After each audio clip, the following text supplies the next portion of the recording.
School District. Um, I, sorry. Um, I taught kindergarten for 14 years in Spearfish, and then we had really seen a need for a junior kindergarten program, and so myself as well as part of a team that was able to put together and presented to the board, and we presented it and was said yes, we can go forward. And so I've taught junior kindergarten. This will be my fourth year this fall, and so I've really had put together all my knowledge of early childhood education to try to do what's best for these kiddos so that they could be successful in kindergarten. Thank you, Natasha. And just a fun note, Natasha was my eldest kindergarten teacher, and that's how I first met her and knew that we aligned with our philosophy of how children learn at this young age. So I knew I had to ask her to come speak. Thank you, Natasha. Thanks. All right, in-house expert Kayla, you want to introduce yourself? Sure. I was just noticing that there's quite a few unfamiliar people on here for me. Kayla Herbener, as Rose mentioned, I'm the program director for Starting Strong Rapid City, which is a program within Early Childhood Connections. Got my bachelor's degree from South Dakota State University in Brookings. I've worked infants and toddlers, I've taught preschool, and then I spent 6 years teaching first and second grade in Rapid City. And similar to Natasha, even in first grade, recognized a pretty significant need to kind of beef up preschool, pre-kindergarten education. And so I'm happy to be back in the early childhood field. That bottom paragraph there, fueled by coffee and chaos, still true, but right now it's AC and iced tea. I have two littles of my own, a 9-year-old and a 6-year-old, and my third child, which is my husband. So they keep me very busy. Thank you, Kayla. And I always present my ideas and topics for these Evening with the Experts to all of our staff. And Kayla jumped on this one. She was like, I need to talk about that. So you know she's passionate about tonight's topic when she was like, that one's mine. Okay, so let me enter in someone from the waiting room. So you're all here tonight because, like I said, this is a buzzword, right? This is a hot topic that gets thrown around a lot, but I don't know if there is a common understanding of what it means because it's practiced in different areas. There's different philosophies, different approaches. So tonight, these two experts are going to pool in all of their combined experience, knowledge, and then also the science to back it as well to show you what is truly important for being kindergarten ready. So I want to thank you for joining us and recognizing that the conversation isn't just going to be about the academic side.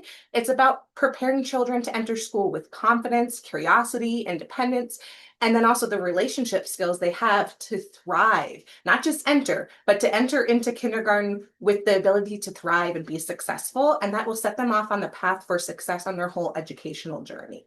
So, like I said, it's much more than just the academic checklist. However, that's in there and the experts will acknowledge it. But there's also the social emotional competence, executive functioning, communication, self-regulation, all of these huge predictors for success the experts are going to talk about.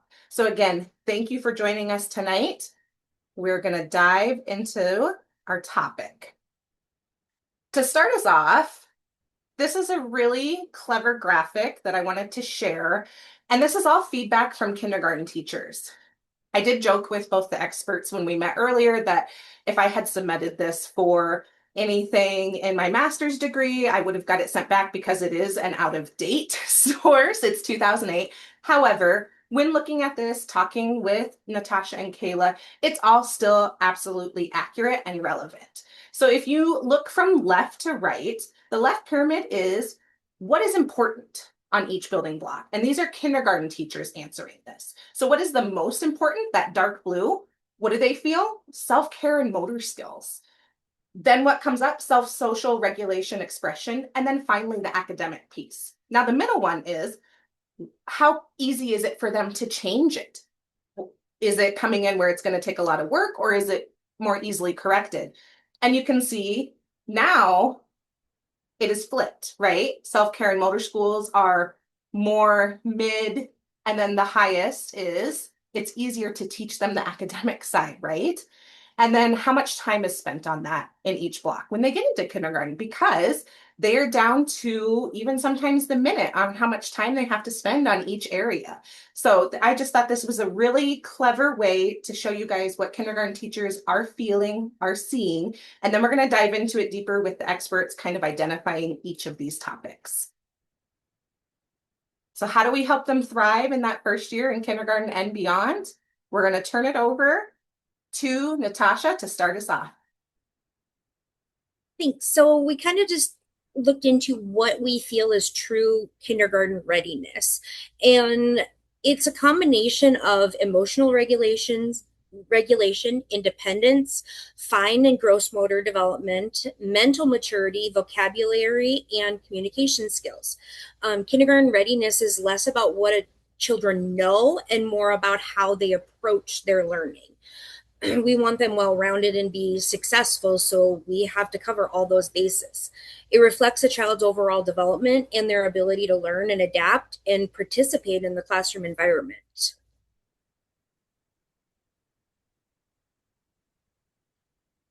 So we kind of discussed that it is not a checklist. It goes back to it's a combination of all of these things: the social emotional development, their self-help and practical life skills, physical development, cognitive development, language and communication, and executive functioning skills. Kindergarten ready children are curious. We want them to have the ability to communicate their needs and follow simple routines and approach new challenges with confidence. While early literacy and math experiences are beneficial, we know that social emotional development and self-regulation, that independence, language, the problem solving skills are equally, if not more important. As far as the social emotional development, children can interact positively with others. We want them to be able to share and take turns. We want them to especially be able to express their feelings appropriately. There's a lot of kids that have strong feelings and either don't know what they are or how to convey them or how to work through them. We want kids to be able to build friendships and manage emotions with growing independence. Again, we don't want them to have these mastered, but they need to be exposed and have some ideas so that we can keep building upon that.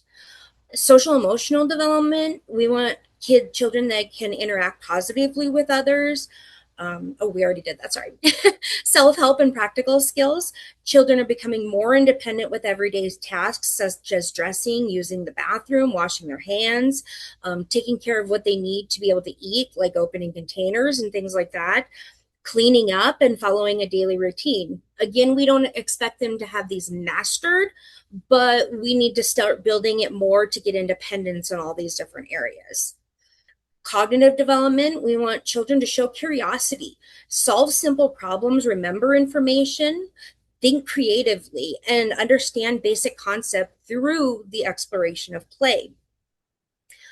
The physical side of it, children develop both gross motor skills, which is like running, jumping, balancing, climbing, and the fine motor skills, holding a pencil, using scissors, and manipulating small objects. We need them to be not proficient, but growing in that to be successful in a classroom participation. Language and communication, children can understand and follow directions. We want them to be able to express their thoughts and needs, engage in a conversation, ask questions, listen to others, and begin developing early literacy skills through books and stories and play. Executive functioning skills, children are learning to pay attention. There again, like I said, we're not mastering it, but they're learning to do it more and more independently. We want them to be able to follow multi-step directions, but again, that's also going to depend on where they are maturity-wise. They can control their impulses, persistent when challenging or when they're presented with a challenging task. We want them to be able to adapt to changes and organize their thoughts and their actions. These skills will help them become successful learners in the classroom. Absolutely. Thank you, Natasha. We're going to pop over to Kayla for some fun information. Yeah, so when we were talking about this, figuring out what we wanted to present tonight, I thought it would be interesting to hear from actual Rapid City kindergarten teachers. So I reached out to a couple Pinedale kindergarten teachers and just got some quotes from them.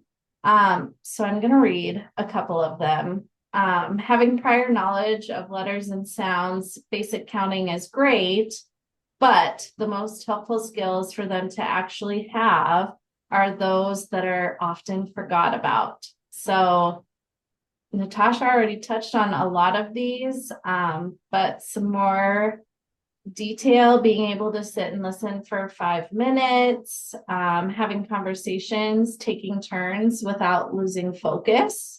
So I'm not sure how many of you have talked to a 5-year-old before, but you're talking about rainbows, and then all of a sudden we're talking about space. So being able to stay on one topic, listening and following directions, again, not proficient, but knowing how to start listening to 1 and 2-step directions.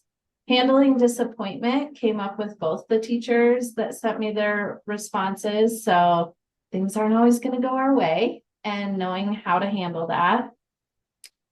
Increase independence, separating from caregivers. So having a consistent goodbye ritual at the beginning of the day so that the first 20 minutes isn't spent trying to regulate emotions. Tying shoes, zipping coats, opening their own food packets, managing their lunches. Another one I thought was interesting that came up was tattling. So knowing the difference between a teacher problem or a big problem and problems that they could handle themselves or work out together. So I just thought it would be interesting to reach out to some kindergarten teachers and make sure we weren't totally off base here tonight. Absolutely in alignment is what it was. Yes. Thank you, Kayla. Okay, we're going to stick with Kayla for our next section. Yeah, so social emotional readiness, like Natasha said earlier, this is probably even more important than the academics. So will you go the next slide, Rose? Yes, I will. Okay, if you have taken trainings through ECC before, you have probably heard us talk about the pyramid model. And everybody kind of has their own framework, but this is our ride or die. So the pyramid model, in short, is it teaches social emotional development in early childhood. So that bottom part of the pyramid focuses on high quality supportive environments, nurturing and responsive relationships. The second tier is those targeted social and emotional supports. So this is going to be for some of those kids who need some additional practice, explicit teaching of their social emotional skills. And then at the very top of the pyramid, these are those few kiddos that have persistent, challenging behavior. So a lot of the resources we're going to talk about are, the pyramid's wonderful because everything on their website is free for educators. So there's a ton of resources. Like, we know these things are important, but it gives us the how to teach them. So schedules and routines, friendship skills, self-regulation, all of those social emotional skills that Natasha touched on. This is just a great framework on how to implement those in your classroom to build the social and emotional skills that they need. And I'll add in our Carol Foster quote of pyramid model. If those first 2 tiers are implemented with fidelity, you decrease challenging behaviors by up to 93 to 95%. So that just means if you guys are doing all of the great things that these experts are going to talk about tonight and other areas of the pyramid model, you're going to see a decrease in those challenging behaviors. Before we hop onto the next slide, I didn't set it up as a poll, but if you want to share in the chat for the experts and myself, how comfortable do you feel talking about your families with what emotional growth and readiness looks like in early childhood, right? So it's probably really easy to have those parent-teacher conferences where you have black and white data that shows, well, they, recognize 13 letters and they can count all the way to 22. But how comfortable are you with talking about their emotional growth, where they came from the beginning of the year to where they're at now, or where do we need to see them grow before kindergarten? So go ahead and share in the chat how comfortable you are with talking about that. Okay, we're gonna stick with Kayla. Okay. All right, so these are some of the social emotional skills that we're talking about. So emotional regulation, identifying their emotions is the first step, and then knowing how to manage those emotions in an appropriate way. So kicking, screaming, flipping tables is not what we want to see. So are they able to identify their emotions and then productively work through those emotions? Following routines, so knowing what comes first, second, third in their day, or even within an activity, and being able to complete those steps independently or with limited support. Relationship skills, this is a huge one, but appropriately getting attention. So not smacking your friend on the back when you want to get their attention, but tapping them on their shoulder and saying their name. Sharing both ways, so asking for a toy, giving a toy, giving and receiving play ideas, so not always having to be the one to give the idea, but also being able to play with others' ideas. Giving compliments, recognizing the emotions of others, back and forth conversations, showing empathy, and then making amends, so making it right with the other person. Persistence, this is a huge one. I feel like in kindergarten, being able to continue a task despite difficulties or just not wanting to do it. Self-control or impulse control, the ability to pause before acting, manage big emotions appropriately, and then following rules and expectations, even when they're tempted not to. And then the last one, problem solving. So identifying that there is a problem and finding solutions that would be agreeable for all parties. So you can see, like, just this list alone, all of these things are intertwined and very important for the success in preschool and in kindergarten and life, really. I'm sure we all can identify a few people in our adult relationships who maybe need to come back and hone in on a couple of these things. Yes. Okay, we're going to pop over to Natasha now. So some of these are going to be things that you've already heard, and yes, they're going to be repeated, but that just kind of shows you how really important they are. And so like when we go back to like the personal, again, like we said, how can they separate from a caregiver? Can they ask for help? Can they take care of their personal needs? That's self-control, persistence when facing a difficult task. We want children to be able to recognize a situation that, like Kayla said, that maybe they're not able to solve on their own, and when it is appropriate for them to ask for help. Is it a adult question, adult issue, or is it a kid-sized problem? Can they take care of their own bathroom needs?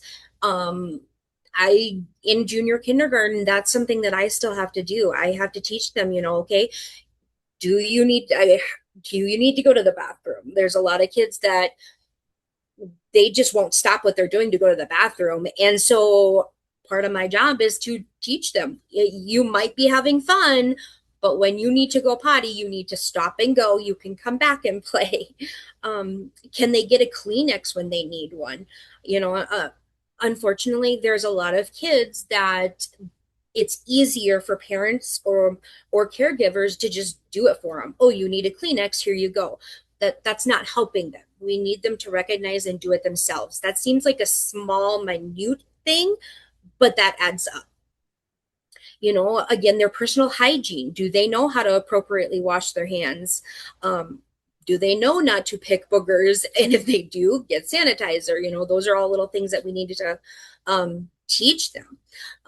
Again, the appropriate control of their body and their personal space. I mean, we all know kids are just like little Velcros and they want to stick to you. And, but sometimes we got to be, this is my space, and teaching them that. Emotional, can they manage the disappointments? That's a really, really big one that we as caregivers and educators deal with. Recovering from mistakes, emotional literacy, regulation strategies. If a child doesn't get their way, how do they respond? Teaching them appropriate ways to respond and not appropriate ways. Is he or she able to move on from a mistake or a disappointment? And again, this is going to be situationally based. Some things it's hard to move on from, and it's okay to have to take time, and you have stronger feelings for, but learning what those are and how to manage it. Can they recognize more complex feelings and show them appropriately? Children need to develop different tools to help manage those strong feelings, like when they are upset or frustrated or confused. There's so many different tools out there, but most kids need to be taught them. Example, I had a little guy this last year that it took me 3 months to convince him that it's okay to be mad. It's how we act when we're mad. He was flabbergasted the first time I told him that it's okay to be mad. He didn't realize that was okay emotion to have. Socially, again, taking turns, waiting briefly, forming relationships, participating in group, cooperative play, handling disagreements appropriately. A little deeper into that, children need to understand how to act positively with others. They can take turns, wait briefly for their needs to be met, participating in group activities, engage in cooperative play, and begin to resolve disagreements using appropriate words and strategies. Another important social development is learning how to build and maintain relationships and friendships, and positive ones. There's a lot of kids that can make friends, but they can't always keep them, or they keep them in the wrong ways. These social skills help kids work collaboratively. They develop positive relationships and successfully participate in the classroom community. And as far as the classroom, we want them to follow simple routines, again, and follow multi-step directions. We want them to be able to handle a change in those routines. There's a lot of kids that can't handle when the routine is changed, even just a little bit. And they're, again, emotionally regulating and how to handle that appropriately. Multi-step directions is our goal, but it all depends on the different developmental stages the child is in. Some may be able to come in and do 4-step directions, where at the end of junior kindergarten, I still had kids that could 1-step direction, and maybe 2 if we're having a really good day. But it's just learning those and having different strategies and tools to give them to do it. Thank you, Natasha. Ending on strategies and tools is a great segue to Kayla's slide. Did you plan that transition? So going back to the pyramid model, these resources all came from that website that Rose had sent out, thechallengingbehaviors.org. And I think a lot of times as early childhood educators, we're like, yeah, we know that they need these things, but how? How do I teach them? And the simple answer is practice, practice, practice. But the pyramid model website gives a lot of really great visuals that work on all of these skills. So I just plopped a few in here. You can see like emotion cards so they can see the picture of the emotion and start associating those cues from their peers or themselves and putting a label to it. A lot of times we know happy, mad, and sad. And so we don't often go beyond of like, I'm feeling jealous, or I'm feeling lazy, I'm feeling comfortable. So broadening their emotional literacy beyond happy, mad, and sad. There's a feelings wheel on here, which is really a great way to check in the morning. They can move their little arrow to how they're feeling that morning. The dice game is another fun game. I mean, there's so many ways you could use it. I have seen a couple teachers, they roll the dice and then they tell a story about a time that they were excited or a time that they were frustrated or whatever emotions they land on. The problem solving steps and solution toolkit is probably my favorite. So this walks them through the problem solving steps. And of course, you have to teach this and we have to give them opportunities to practice. But then there's a little visual of here are some solutions that I can try. We can try to play together.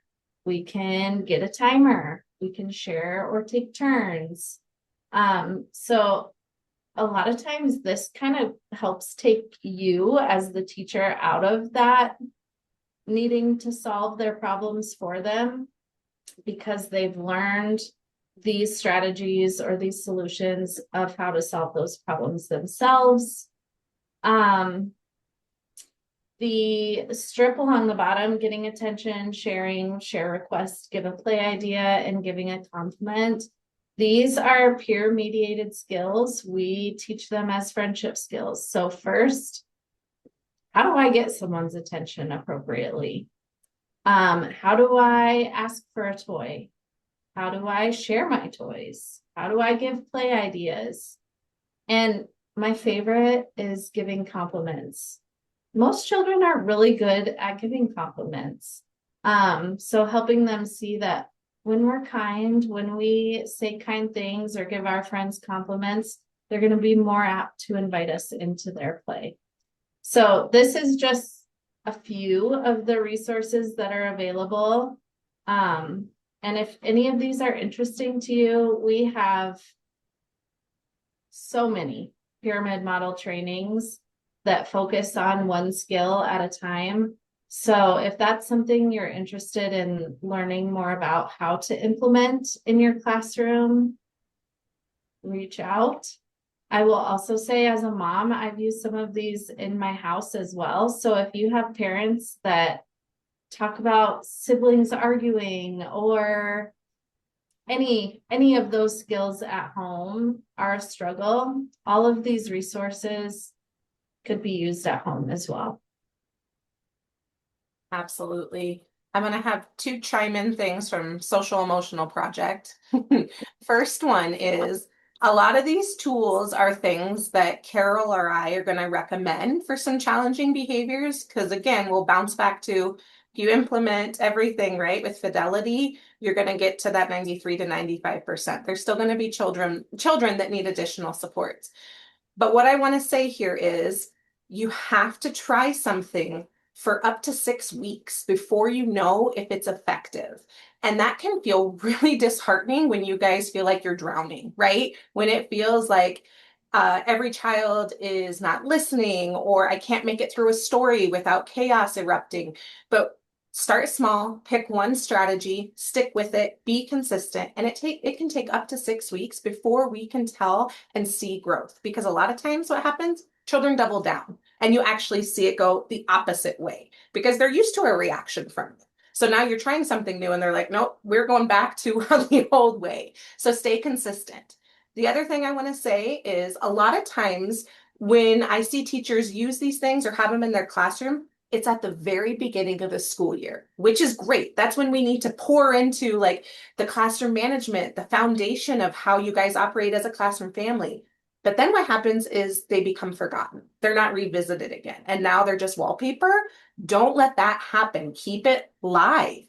Bring it back in weekly and talk about something. And it doesn't just have to be the social emotional, also practical life. Because how often, thank you, South Dakota, we get a snowstorm in January and now your guys' cubbies are exploding, right? Even though you guys did a really good lesson on how to hang up a backpack in the cubby. Now they have so much more to handle.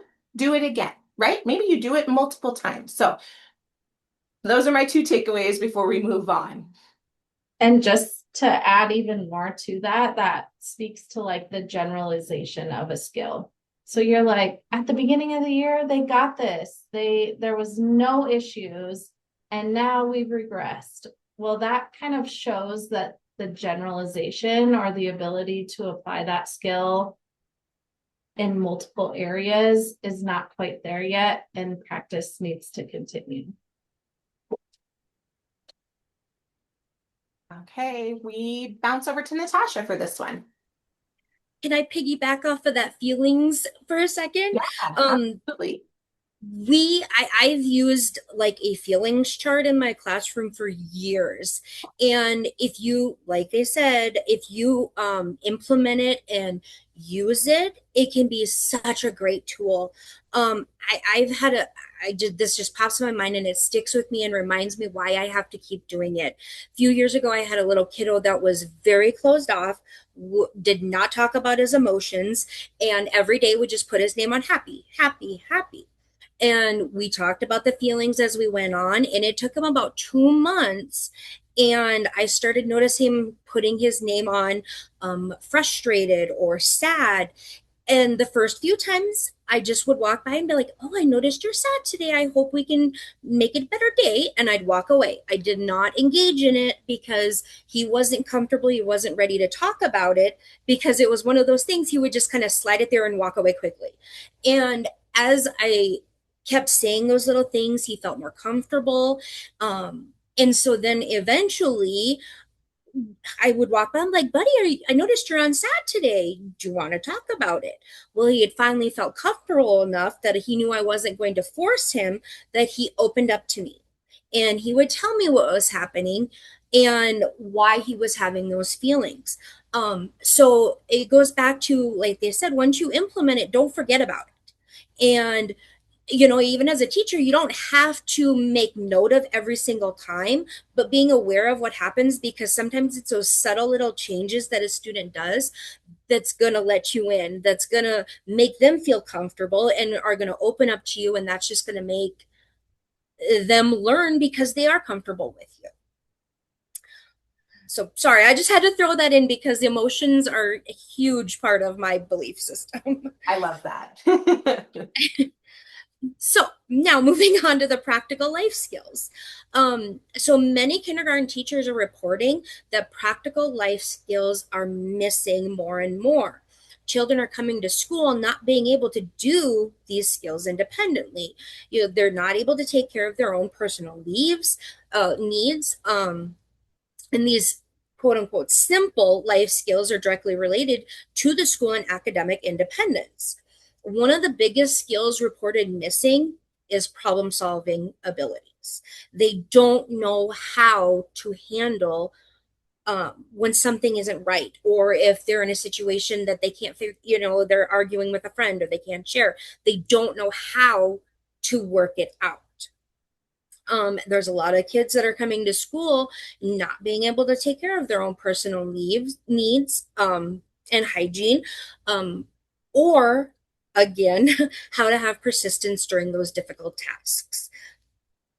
And a lot of kids now are just getting frustrated and giving up, or that's when we see, the outbursts. And so teaching them how to take care of that is what we need. So then on to this kind of just breaks it down and gives a little bit more of direct things that that fall under each category. So like that personal care, it says clothes. Well, in school, can they put on their socks by themselves? Can they put those shoes on and the right feet? Putting on winter gear. I there's so many kids that I had a couple of kids this last year that couldn't even put on their coat correctly. So we had to really work on how do we put on our coat. And then we moved on to zipping that coat. And one of the biggest things that we all have to remember is we have to allow more time, especially at the beginning of each of these. So, we don't want, like we talked about, Kayla and Rose and I, we talked about, we don't want them to miss out on recess because they're still trying to figure out how to put on their coat. Give them that extra time so that they can still get their full recess. Can they tie their shoes? That's a really big one. A lot of the times it's easier for parents or caregivers to be like, oh, it's just faster. Let me do it for you. Again, the managing the bathroom needs, the mealtime independence. Can they open food containers? Can they carry a lunch tray? Opening milk containers. That's a big one when you're in a lunchroom and there's 150 kids and you have to help open every single one of those milk containers. There's not much left time for them to drink it. Again, washing their hands correctly. And big one, cleaning up spills. Huge thing. There's a lot of kids that when they first start, they'll try to grab a Kleenex to clean up a water spill or a wet wipe. We've had those. So talking about how to clean it up is a big one. Organizing and responsibilities, again, like Rose said, maintaining their cubby and locker. Can they keep their coats and backpacks hung up? Do they know how to hang them up? Do they keep their boots underneath so the hallway is clear? Can they carry all of those personal belongings? Like when we leave our classroom, we have to carry our folder and a water bottle, and if they have anything else, and teaching them how to carry it, but then again also how to put it in their backpack. Cleaning up their materials, not just necessarily toys, but if they're coloring, hey, how do we keep our crayons organized so we don't lose them? And we don't clean them up, we don't take care of them, we don't have a red anymore. But a big one is taking responsibility for their personal items. Self-management, importance of developing bedtime routines. Now, you might be thinking, well, they're not going to understand. No, it's something simple as, this is why we have to go to bed so we're not tired and we can put our best learning in and our best listening ears in. And to do that, we have to have good night's sleep. And all of this is going to build that stamina for school. By after lunch, my junior kindergartners are pretty exhausted. The first half of the school year, we don't do hardly anything in the afternoon. We have rest time, we have recess, and we have play. And so as the year goes on, I slowly build in more, a little bit more and a little bit more, because when they go to kindergarten, they have a little bit of a rest time we do in Spearfish, but it's still academic time. They still have a lot of academic learning they have to do. And then again, to follow routines and how to fix problems appropriately. Perfect. Thank you, Natasha. I don't know if anyone attending tonight has visited a kindergarten recently and seen what that lunchtime looks like. But like Kayla even said, it was eye-opening for the first time when she went and saw it. And I would encourage you, as those teachers who are sending them off to kindergarten, to if you have time or the ability, to see what it looks like, because it's hard. It is really hard for those little guys. Okay, over to Kayla. I think on that note, like going off of what Natasha said about building stamina, I think sometimes as preschool teachers, like it's the second half of the year, bam, we're going to cut out nap. We're going to have more responsibilities. We're going to crack the whip on some of these things, like doing it themselves. But I think it's important to build up to that.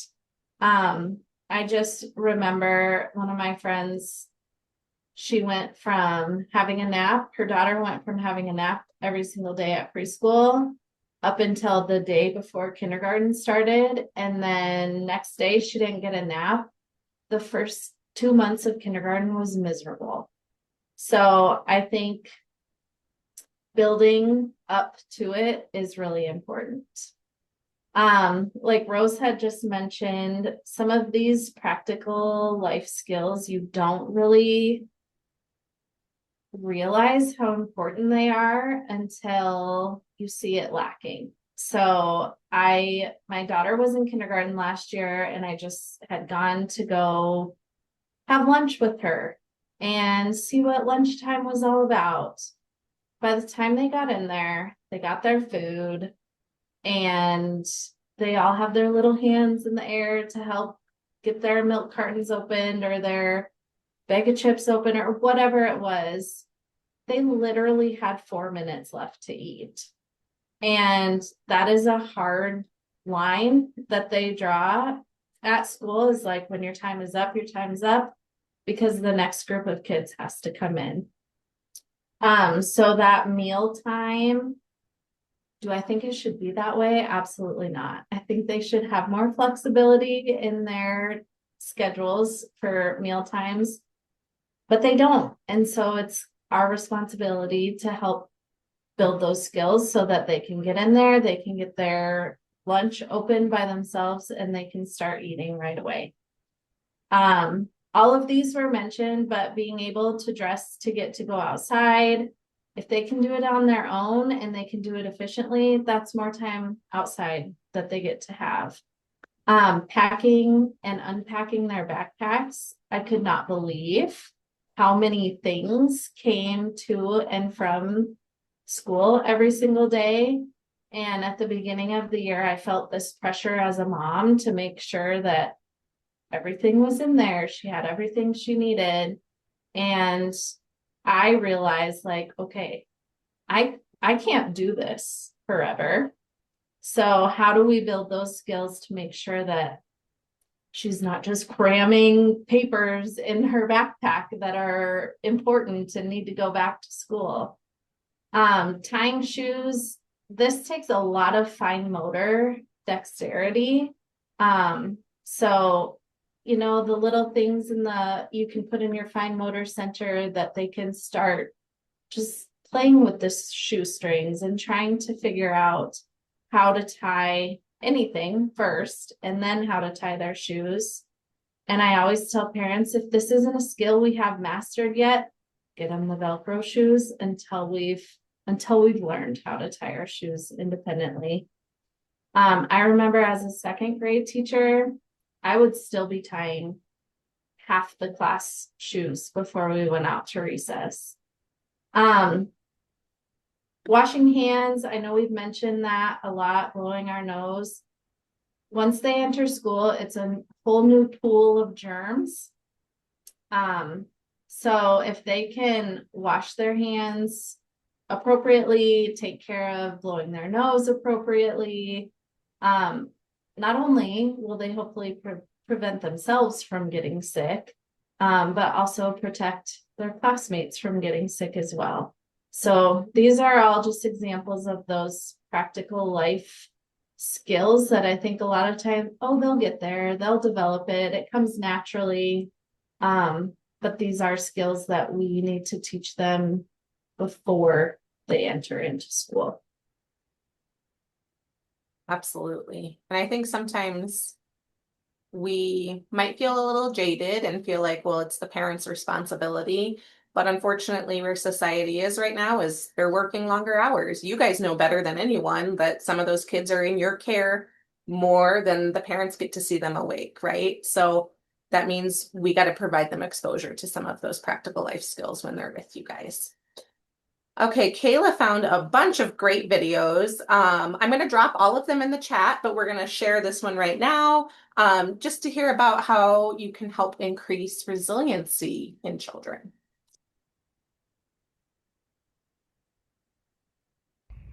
How to help your child build resilience in 3 steps. 1. Let them struggle. Resilience does not come from avoiding challenges or failure.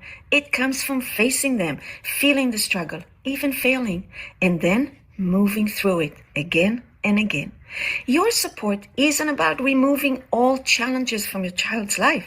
It's about being alongside them as they move through it. 2.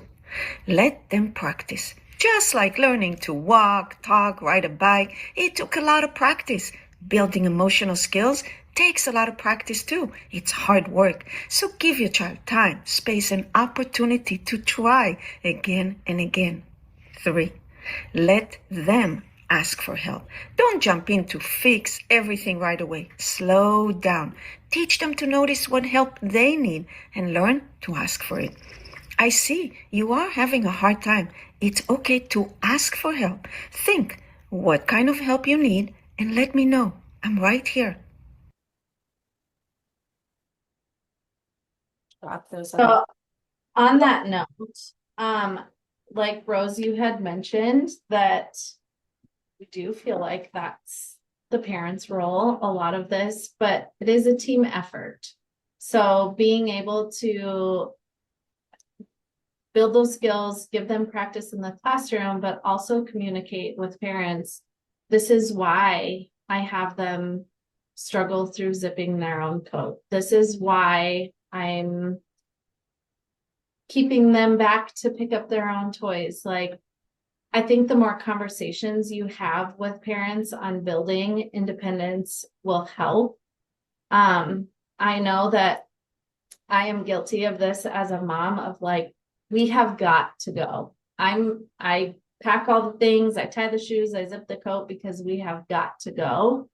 But I think that is something we need to make space for. So Natasha mentioned earlier, build more time into your schedule to let them struggle through some of these things, because that the productive struggle is what helps them learn, and that's what helps build resilience.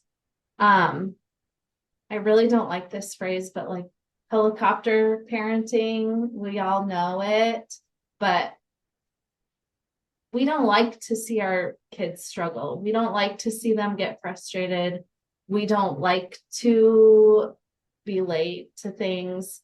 However, it's going to cause even more issues down the road if they don't learn how to do some of these things themselves. And the video mentioned like, but we're there for them. We don't just say, get your shoes on and leave and let them cry through it and still not get their shoes tied. We're there, we're supporting them, but ultimately they are going to do it themselves. And I think as a reminder for teachers, it's okay to do that too. I think sometimes we have to we practice self-preservation because it's easier not to engage with a child that's going to dysregulate. But by not allowing them to practice that and figure out how to manage those emotions and work through them and problem solve, we've just created more work for ourselves and for that child in the long run too. Okay, sticking with Kayla. Okay, this is a big one. Attention span and developmentally appropriate expectations. So kind of piggybacking on what we just said, like we have to make sure that they're developmentally ready for the next step. And attention spans just are not what they used to be. So we're going to talk about developmentally appropriate versus age appropriate, because I think it's important to define the two. So age appropriate refers to like typical or expected behaviors based on their chronological age, while developmentally appropriate practice focuses on the child's actual physical, cognitive, social, and emotional capacities. So age appropriate practices or expectations are more of a guideline, whereas developmentally appropriate practice is looking at the specific child, where they're at, and what they can be expected to do themselves. So I'm always caution people like, oh, they're 3 years old, they should be able to. They're 4 years old, they should be able to.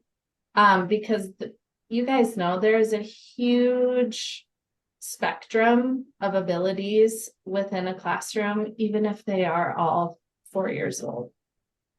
So when we're using age appropriate expectations, we might be holding children to standards that they are physically or emotionally not able to do yet. Whereas developmentally appropriate practice, educators and teachers are kind of catering activities or skills to what that specific child is able to do. So first we can do this. Next, we're going to work on doing this. So we build off of those skills instead of just expecting that because they're 4, they can do these things. And that's a really important thing to think about when we talk about attention span, because you can go on the interwebs and say, how long should a 5-year-old be able to sit? And it's going to give you a number, but it's not taking into consideration the development of that child. So for attention spans, if you'll go to the next slide, these are general guidelines. Again, there's an age attached to it, so just keep in mind that this is a spectrum. So I guess when you're talking about attention span, consider, are they struggling with attention, or are my expectations too high for that child? So age 4, the general guideline is 5 to 10 minutes. Age 5, 10 to 15. Age 6, 15 to 20.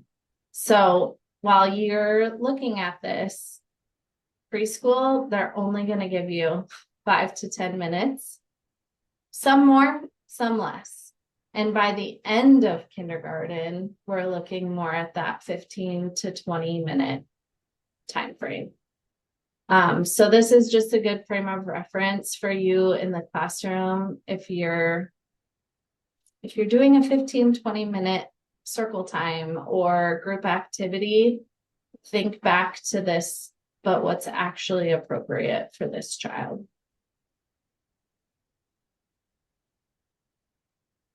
Okay, we're gonna hop over to Natasha. So the goal is not longer sitting. The goal is meaningful engagement. Today's classrooms place greater emphasis on meaningful engagement, the ability to actively participate in learning, interacting with others, and developing that independence. Meaningful engagement means that children are mentally, socially, and emotionally involved in the learning process. Active participation strengthens the attention, language development, executive functioning, self-regulation, and critical thinking more effectively than just listening. Children who are engaged are more likely to retain the information, transfer the skills to new situations, and develop confidence as learners. The ultimate goal is to develop curious, capable, and independent learners who can actively engage with their learning environment, build the relationships, communicate their thinking, and participate meaningfully in the learning process. We want them to be involved. We want them to take the responsibility for their learning. It takes time to get there, but the more we practice it and the more we implement it, they will get there. We're only setting them up for success.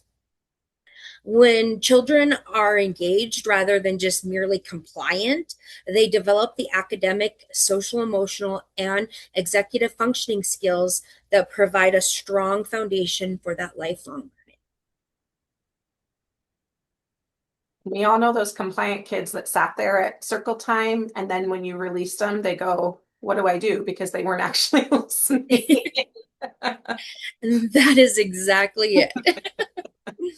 So, what can help build that attention? I will tell you, it's not worksheets. Worksheets are very abstract. They're two-dimensional and often require a logical develop a a logical reasoning and fine motor skills that children under 7 don't fully have yet. Um, young learners thrive through concrete sensory based experiences, while worksheets are more of a one size fits all and can limit the creativity that we want these kids to have. They require an attention in ways that don't match child development.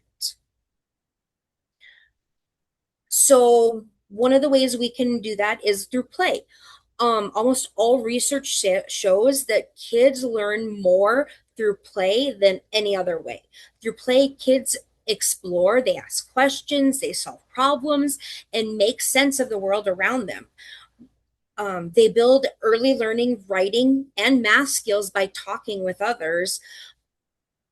They're counting, sorting, building, drawing, and using their imagination, which, if you notice, a lot of that goes back to some of the stuff we were talking about before, problem solving, asking questions appropriately. We can also engage them through movement. Moving their bodies helps them stay focused, build strong brains and bodies, and better understand the world around them. Physical movement also supports brain development, a lot of research shows. Active play and movement improves the attention, the memory, problem solving, and self regulations. I mean, if there's a lot of research that shows that cross body movement really helps with that cross brain, and that's retaining the information and just building that brain stronger.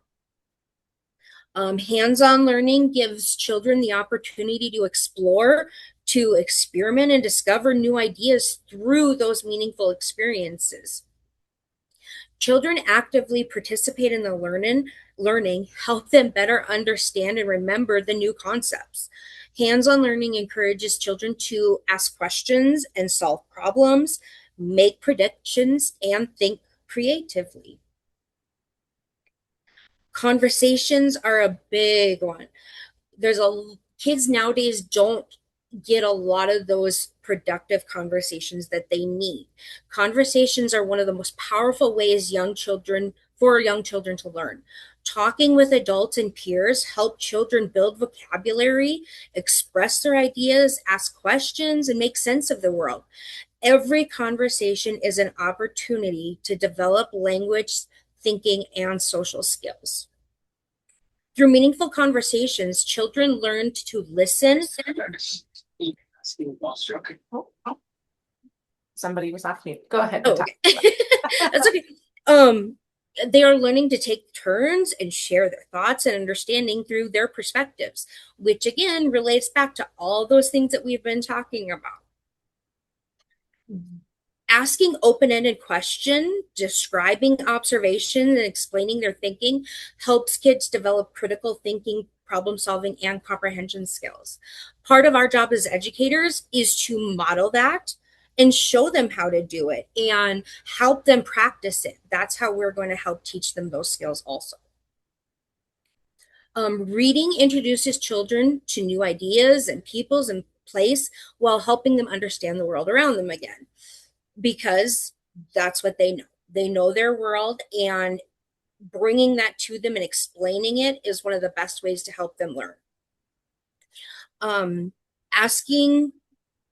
As they listen to stories, children learn to make predictions. They remember the details, they're answering questions, and connect what they hear to their own experiences. These skills build a foundation for reading comprehension and critical thinking. Reading also creates meaningful opportunities for conversation. Asking questions and talking about the pictures and discussing characters and events, that helps children develop communication skills and deepening their understanding of stories.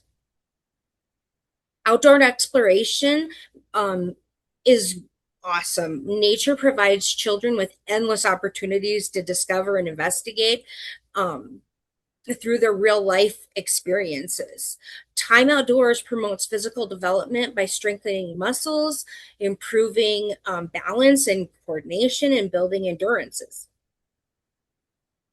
Outdoor experiences also support cognitive development. We know that children ask questions and make observations and solve problems and explore the natural world the way it works.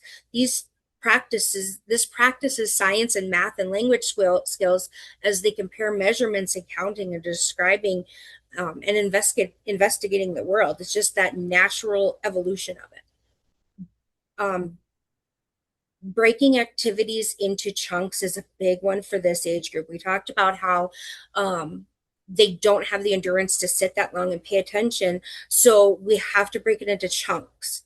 When information is presented in smaller parts, children are better able to focus and process and then remember what they're learning. Instead of feeling overwhelmed by large tasks, children can concentrate on one step at a time, practicing those skills and then gradually building the stamina to help with more learning opportunities. Young children benefit from opportunities to repeat and practice and connect new ideas to experiences that they already understand. Shorter learning experiences help children stay engaged and motivated. So one of the things that we really, or that I really do in my classroom is we do teacher led, and then we do children led, and then we do passive active. Teacher led experiences provide children with intentional instruction and guidance and support. The teacher introduces the concept, models the skill, asks the thoughtful question, and provides clear expectations. There again, I am showing them, as educators, we are showing them how to do it. Then we move into the child-led learning and gives the children opportunities to explore their own interests. And then they get to make the choices. This ownership gives you more buy-in, gives them buy-in to want to learn more.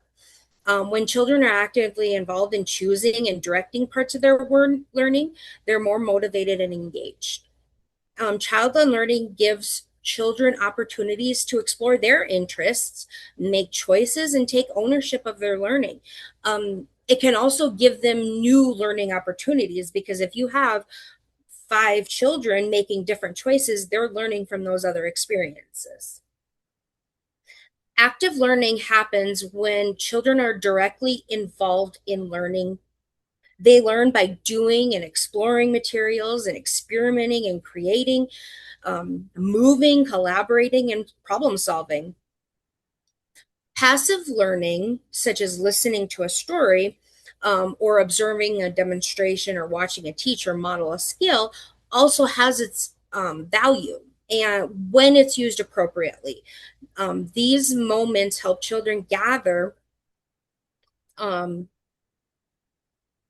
new ideas. It helps them develop those attention skills and build that stamina. However, young children do benefit most when passive experiences are followed by opportunities to discuss and practice and learn what they were just talked about. Best practices are to have a balanced learning environment, covering all those different ways of learning.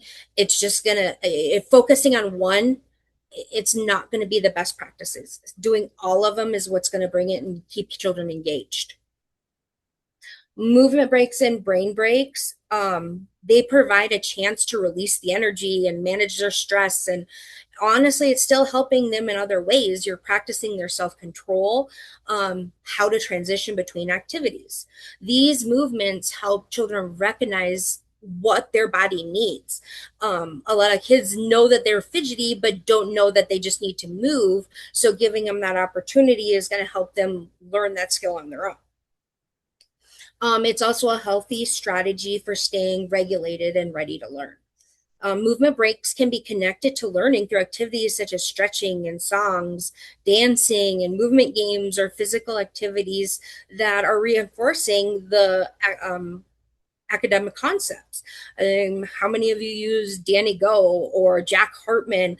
We use Jack Hartman probably 18 times a day between, the alphabet songs or counting songs, or even just like a specific concept that we're talking about. If we're talking about D for dinosaurs, we're doing dinosaur dances and movements. Another good one is Coach Corey Martin. He's got some really good movement breaks. Go Noodle is also a great resource. Gotta love some Popsico. Cuckoo Kangaroo came to Rapid City when I was teaching. They were great. Okay. Okay. Oh, sorry. Nope, go ahead. I'm jumping in.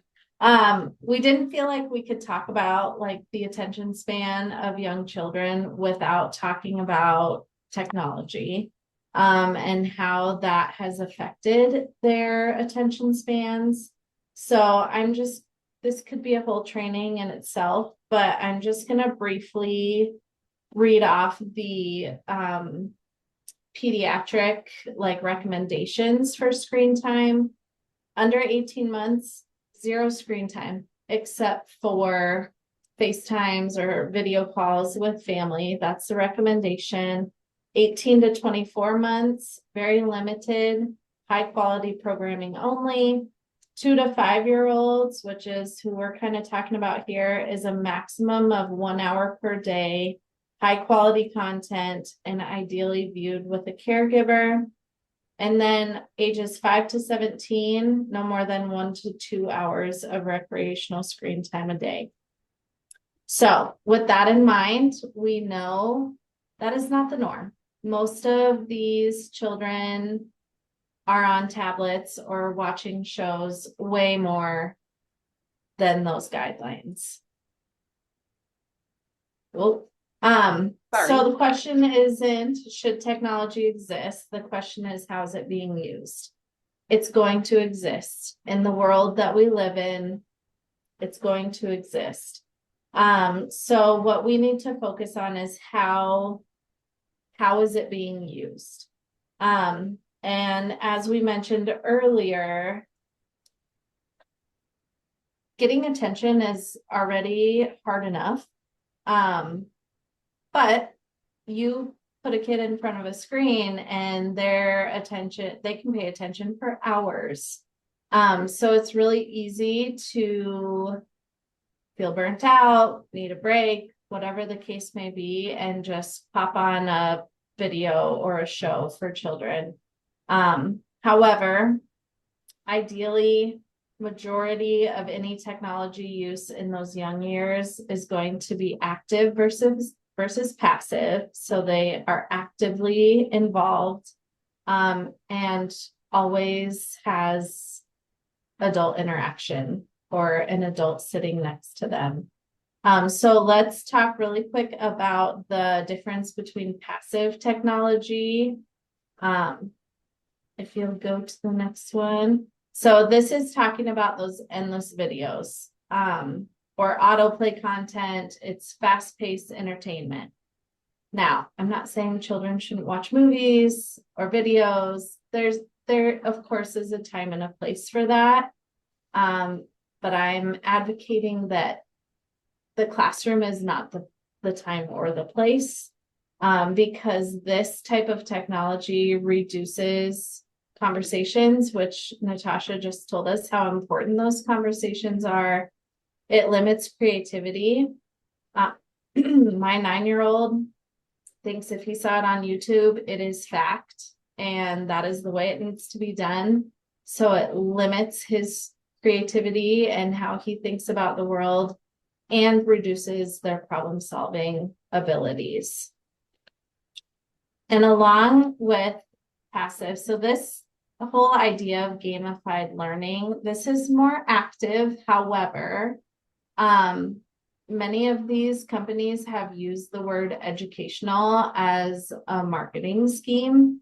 They think if they put educational in the title, then it's great for kids.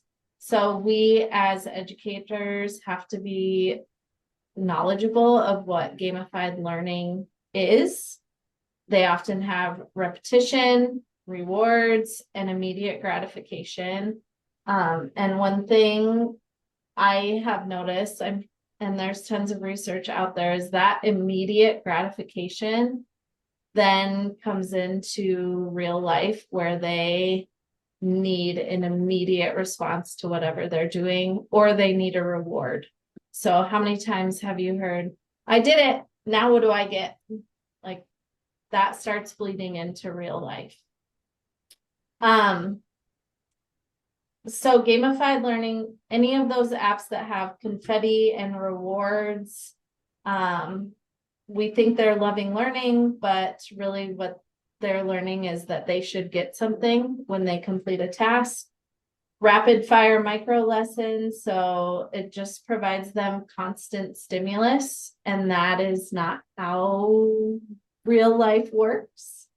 Gamified learning disguised as plays, so these kind of apps eliminate their tolerance for boredom. There's always something to keep them entertained, and there's never any downtime for them to have that deeper learning, or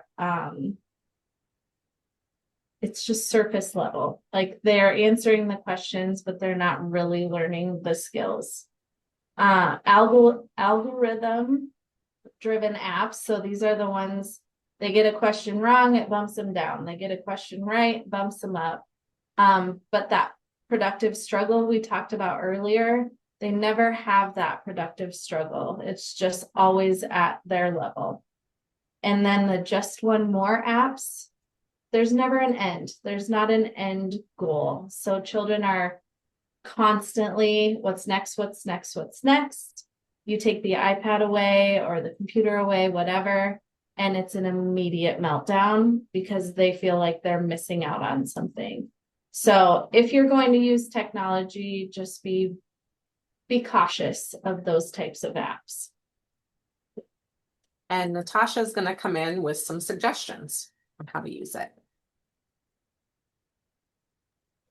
So we know that technology works best when kids are creating or exploring or looking at documents and communicating with other things or other people. Great examples would be like the photographing natural discoveries. There are some things that our kids in Midwest don't get to experience, and so that's a great way to use technology is by giving those experiences through technology, like video communication with other people around the states, like if you have family or whatnot, live cams, museum tours.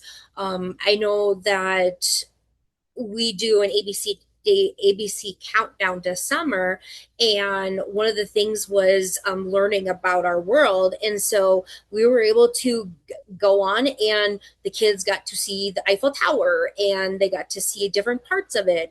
They got to tour, like a gliding tour over the rainforest. I mean, things that most kids around here won't see in their life. This gives them those experiences. We want to use technology as a supplement learning tool, not a replacement. Kids get to learn coding. How much of that is going to be beneficial to their life and problem solving skills and all that right now?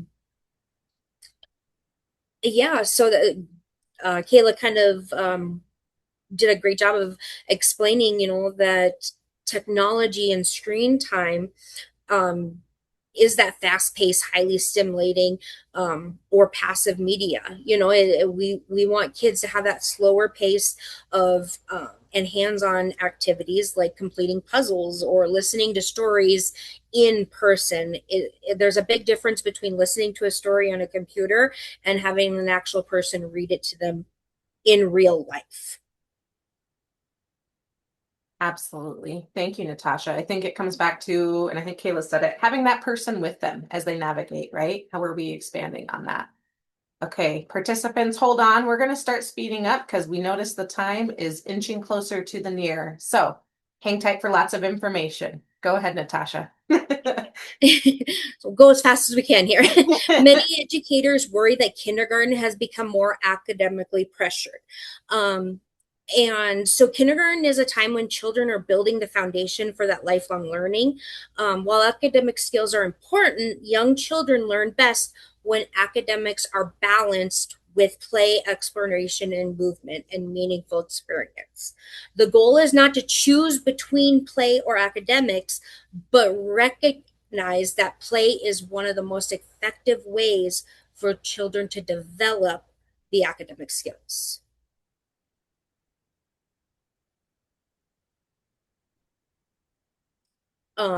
So quickly here, literacy, like we've talked about, they're naturally practicing, language and communication and thinking skills, which is the foundation for reading and writing. When children are engaged in meaningful play experience, they're building those literacy skills in ways that are purposeful and enjoyable. Play allows children to practice literacy skills without fear of making mistakes. They can experience language and try new ideas and learn through the exploration. Math, through play, children explore mathematical ideas in meaningful hands-on ways. Instead of just simply memorizing concepts, children get to build understanding by experimenting and solving problems. Problem solving. Play provides young children the opportunity to explore and make decisions and find solutions. Children build and create and imagine experience. They learn through to think critically and try new strategies. Language. Play provides young children with meaningful opportunities to build the language skills. They get to practice using new words and expressing ideas and just communicating with others. And then self-regulation and social skills kind of go what we've been talking about. They get to solve problems and handle frustrations and communicate their needs. And they get to practice taking turns and cooperating and listening and working together. One of the biggest things which is going to help them, this is huge belief of mine, is the imagination and the creativity.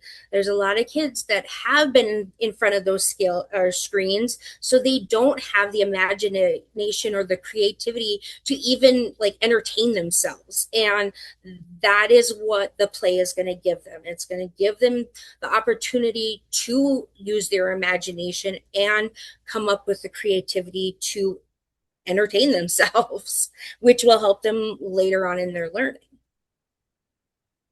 Thank you. To Kayla. Oh, you're on mute, Kayla. Sheesh, newbie.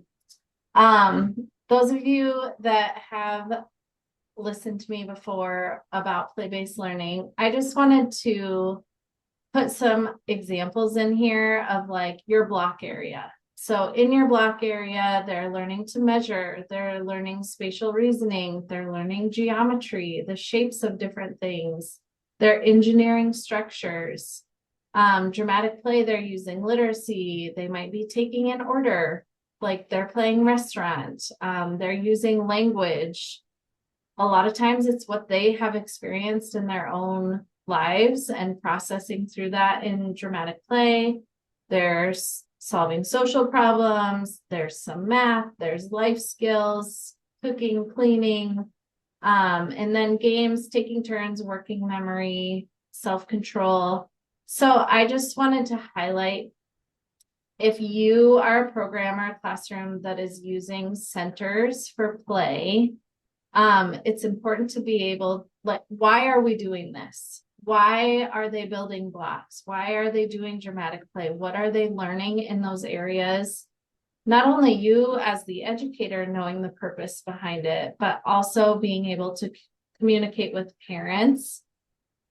It looks like play to you, but there is so much more happening in these learning centers beyond just play. And I think that's important for us to be able to communicate to parents so that they can see it doesn't have to be a worksheet to be academic. They're learning the same skills in a much more child-friendly way. So play is not the opposite of learning, play is the vehicle for learning. And I think that I should probably get that quote tattooed on me somewhere. So every time I talk to a teacher, I can give them that quote.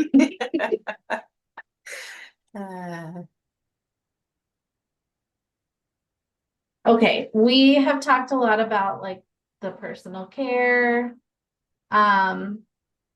skills, social emotional skills, and while those are very, very important, we know there's also the cognitive and academic side of kindergarten readiness, and we don't want to discount that.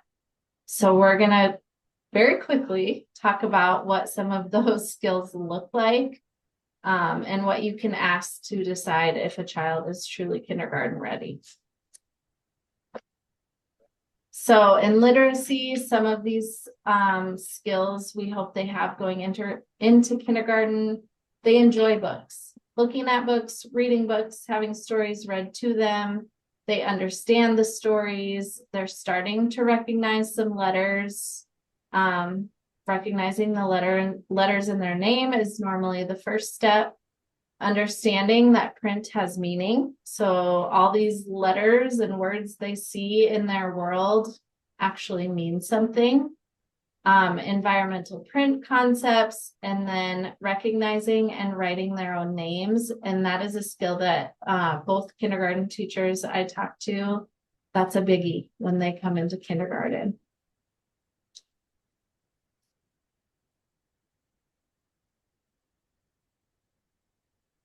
Sorry, that's me. Math, we want them to practice counting objects. And that can be just orally counting or one-to-one correspondence, 1, 2, 3. Those are both very important. Are they starting to sort items with different characteristics, maybe by color or size or shape, or even just recognizing why things are sorted in a certain way?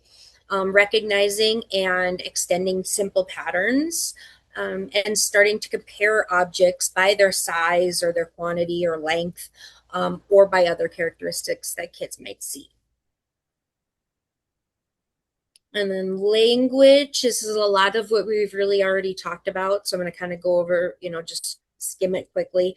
Expressing their needs has been a big topic. Participating in a conversation, again, like we've talked about, having it align with the topic that's been given. We also want to practice that back and forth reciprocal, so that they, a conversation is more than one person talking, and it's talking to each other about the same ideas. Retelling and creating stories, answering questions that align with the topic. Again, we've talked about that before. If we're talking about rainbows, we don't want to end up at space. Answering questions, there again, appropriately with the topic. And then following directions, which we've talked about, is very developmentally dependent on where the child is. The most important takeaway for these academic pieces is children do not need to have them mastered in kindergarten. We don't want them to have kindergarten standards mastered coming into kindergarten either. It's more of a general idea and general understanding of what these skills can look like. Introducing is what we need. Perfect. And one of the resources that was emailed was 20 fun conversation starters. So take a look at that and help prompt some language development with your kiddos. Okay, sticking with Natasha, we're going to cruise through physical development. Sometimes that physical development is often overlooked, but it is a critical part of kindergarten readiness, because it supports a child's ability to participate successfully in daily classroom activities. Many people understand the importance of the fine motor development. However, gross motor skills are just as important when looking at kindergarten readiness. Physical development supports the attention, the endurance, the confidence, and for their overall learning.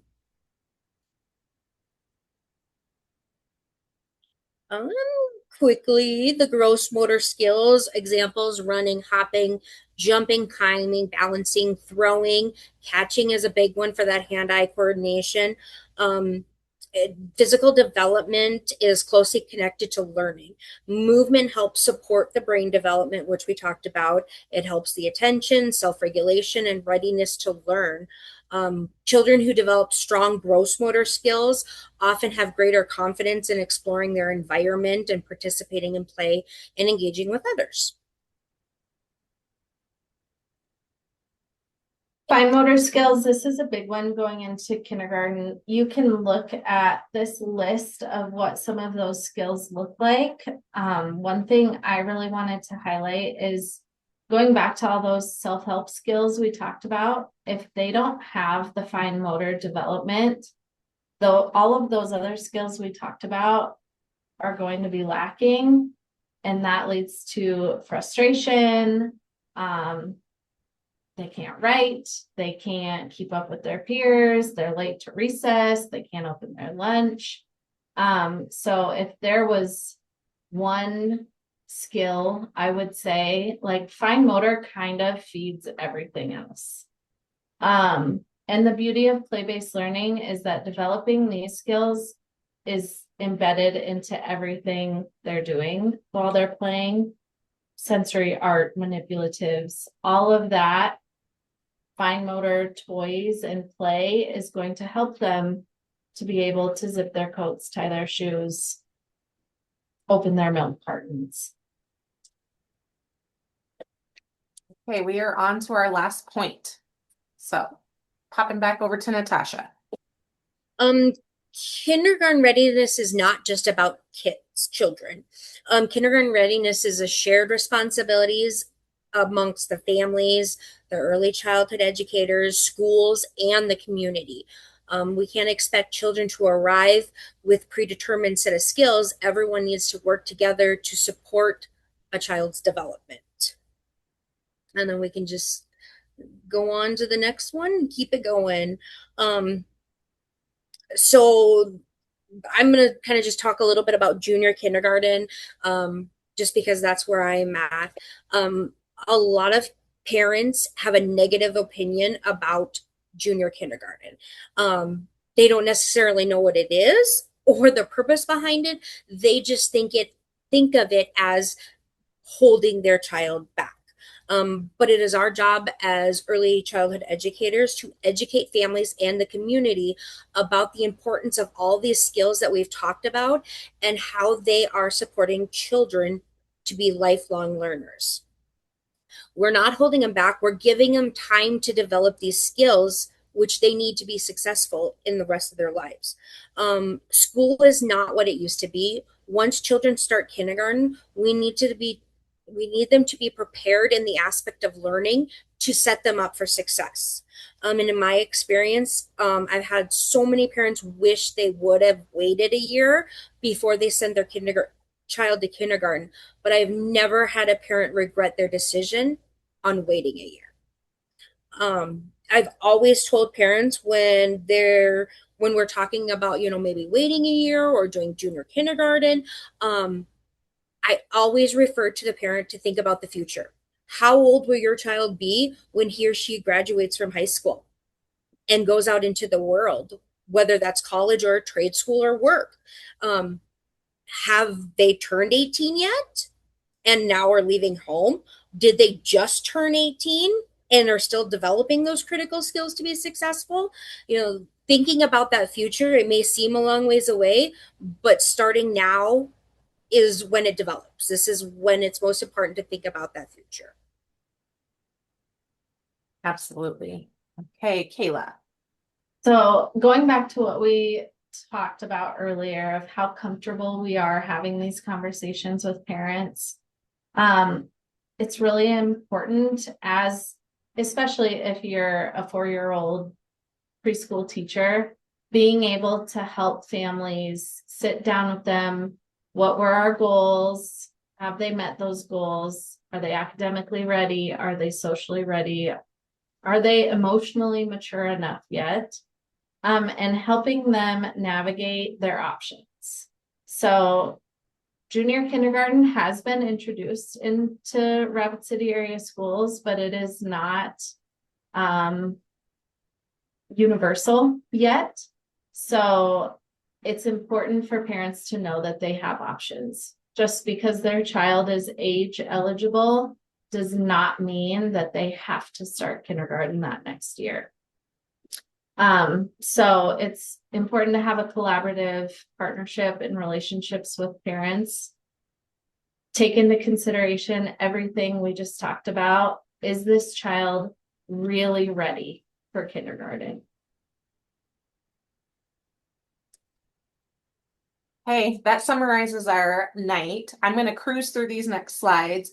These are next steps just for professional organizations. South Dakota Early Childhood Enrichment, that's ECC's umbrella organization. Black Hills SEDACI is our local chapter for the National Association for the Education of Young Children. That's a mouthful. Kayla and Natasha both referenced those throughout the night. And then Council for Exceptional Children is more primarily for early intervention, but it does work in the early childhood realm. So those are 3 opportunities to join if you want to further this conversation and have networking with other professionals in this field.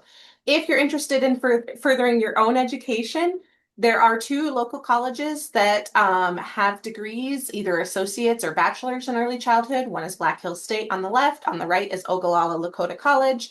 Both of those articulate the CDA into college credit. Fancy word for it's free college if you have your CDA. You can get up to 12 credit hours awarded if you have your CDA. If you do not have your child development associate, reach out. We offer it at ECC, and there is still scholarship money available for you to get it for free. We're going to have to skip pre-submitted questions tonight because we're already over time, but that's okay because I submitted the questions. They didn't come from any attendees. So just thank you everyone for attending tonight. And I just hope that you walk away understanding it's about nurturing the whole child. It means helping the child develop the confidence to try something new. And like both experts said, we want to create lifelong learners. We want them to enter into kindergarten curious and ready to learn and wanting to be there. They're not just there because the calendar says that they're old enough, right? So you guys have a new, hopefully broader understanding, deepening understanding of all of the things you're doing and the important reason behind it, and maybe some tools and resources to go back and practice some things. So thank you for your guys' attendance tonight, your continued devotion to these children. And again, we're going to skip over these. If you guys want additional trainings, it's live on our website. And here we are at our evaluation. I will drop the link in the chat, but you can scan the QR code there. When you are through with the evaluation, you are free to go and we'll issue the training certificates. I'm going to turn it over to our experts to have some closing remarks. So Natasha, if you want to start off. I just want to say thank you for taking interest and trying to better your understanding and learning about what what kindergarten readiness looks like. And I am always open to have discussions with anybody. And so, I mean, Rose has my information. If you want to chat, I'll gladly do it. And just thank you guys for everything. Thank you for humoring me and saying that you'd speak. So thank you, Natasha. Of course. Kayla. I don't really have much to add other than it's a challenge, and everybody has their own idea of what kindergarten readiness looks like, including the parents of the children in your care. So I know it's delicate and sometimes can be a hard conversation. But we have an office full of people who are here to help you navigate those conversations if you do have concerns. So reach out anytime to any one of us and we will help support you. Perfect. Agreed. We'll help you guys find the way to advocate for those children. Okay, while you guys are finishing up your evaluations, I'm going to play this TED Talks. But like I said, you guys are free to hop off when you're done. I hope I see you in August for It's early intervention with Caleb Case and Julie Erskine from the Spearfish School District, and then myself. And we're going to talk about what that looks like and what you need to know as an early childhood educator. So, like I said, thank you for joining, and hopefully I see you next month. And I apologize for watching ads.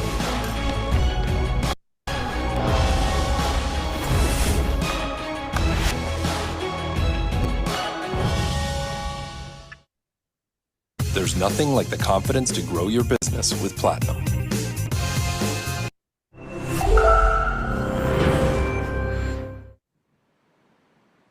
Years ago, I walked into a classroom as a first-year preschool teacher.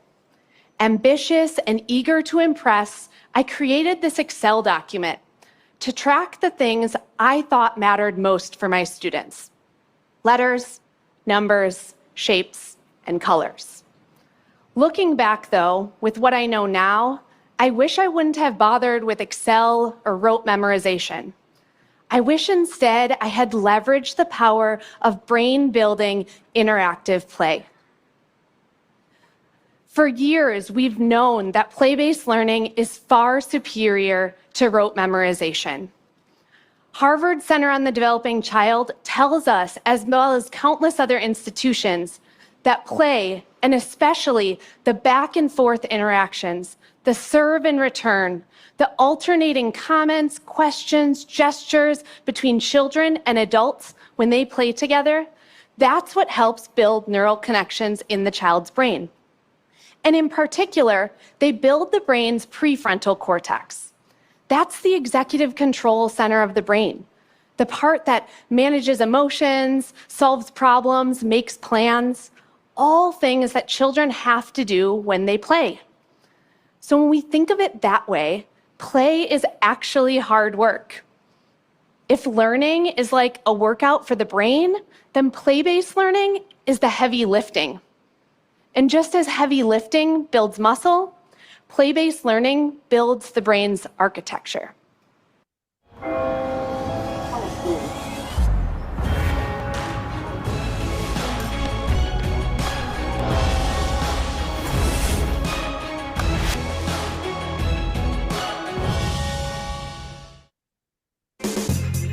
There's nothing like having the confidence to grow your business. With a flexible... I'm going to drop the link to this video in the chat. That's disappointing that we have to watch ads every 2 minutes. Okay.